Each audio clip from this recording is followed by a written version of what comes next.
Hello friends, welcome to UPSC aspirant. तो आज हम स्टार्ट करने वाले हैं थर्ड टॉपिक क्लास 6 का एनसीईआरटी का पृथ्वी की गतियाँ। पृथ्वी की दो प्रकार की गति होती है, घूर्णन और परिक्रमण। घूर्णन पृथ्वी का अपने अक्ष पर घूमना घूर्णन कहलाता है। परिक्रमण सूर्य के चारों ओर एक स्थिर कक्ष में पृथ्वी की गति परिक्रमण कहलाती है। पृथ्वी का अक्ष एक काल्पनिक रेखा है जो कक्षीय सतह से 66.5 डिग्री का कोण बनाती है। उसे कक्षीय समतल कहते हैं। पृथ्वी सूर्य से प्रकाश प्राप्त करती है। पृथ्वी का आकार गोले के समान होने के कारण एक समय में सिर्फ इसके आधे भाग पर सूर्य की रोशनी प्राप्त होती है तथा दूसरे भाग पर नहीं होती है। तो जिस पर सूर्य का प्रकाश प्राप्त होता है उसमें दिन होता है और दूसरे वाले में भाग में रात होती है।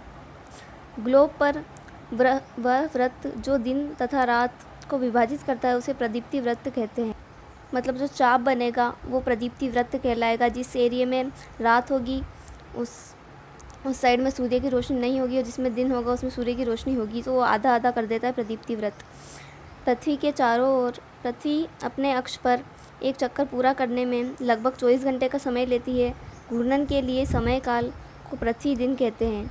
इसे पृथ्वी की दैनिक गति कहते हैं। पृथ्वी की दूसरी गति जो सूर्य के चारों ओर कक्ष में होती है उसे परिक्रमण कहते हैं। पृथ्वी में एक वर्ष या 365 दिन 6 घंटे में सूर्य का एक चक्कर लगाती है।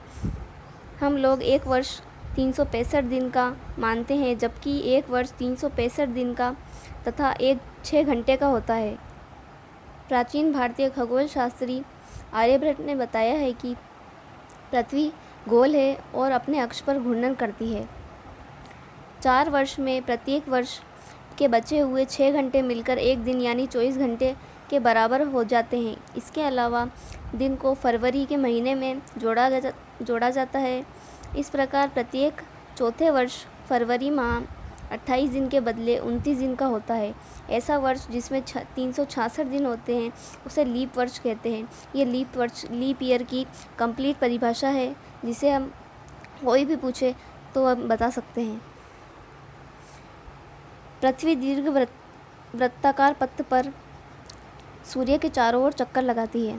सामान्यतः एक वर्ष को गर्मी, सर्दी, वसंत एवं शरद ऋतुओं में बांटा जाता है। ऋतुओं में परिवर्तन के सूर्य के चारों ओर पृथ्वी की स्थिति में परिवर्तन के कारण होता है।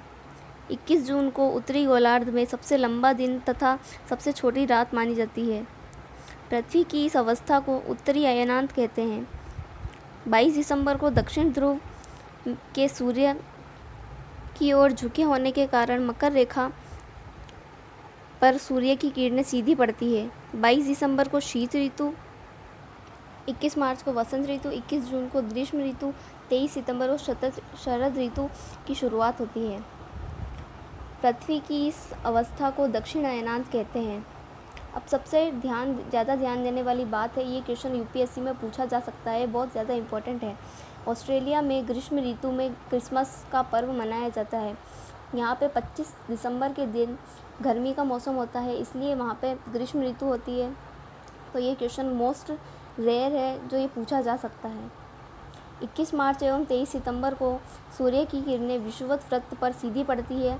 इस अवस्था में कोई भी ध्रुव सूर्य की ओर नहीं झुका होता है, इसलिए पूरी पृथ्वी पर रात एवं दिन बराबर होते हैं। इसे विषुव कहा जाता है। 23 सितंबर को उत्तरी गोलार्ध में शरद ऋतु होती है, जबकि दक्षिणी गोलार्ध में वसंत ऋतु होती है। 21 मार्च को स्थिति इसके बिल्कुल उल्टी होती है, जब उत्तरी गोलार्ध में वसंत ऋतु होती है तथा दक्षिणी गोलार्ध में शरद ऋतु होती है। इन सब का पूरा मतलब ये है कि पृथ्वी के घूर्णन एवं परिक्रमण के कारण दिन और रात होते हैं और ऋतुओं में परिवर्तन होता है। मतलब पृथ्वी की केवल 2 गतियाँ हैं, घूर्णन और परिक्रमण, जिससे सभी पूरा वातावरण और ऋतुएं चलती है। Thanks for watching my video, share and subscribe.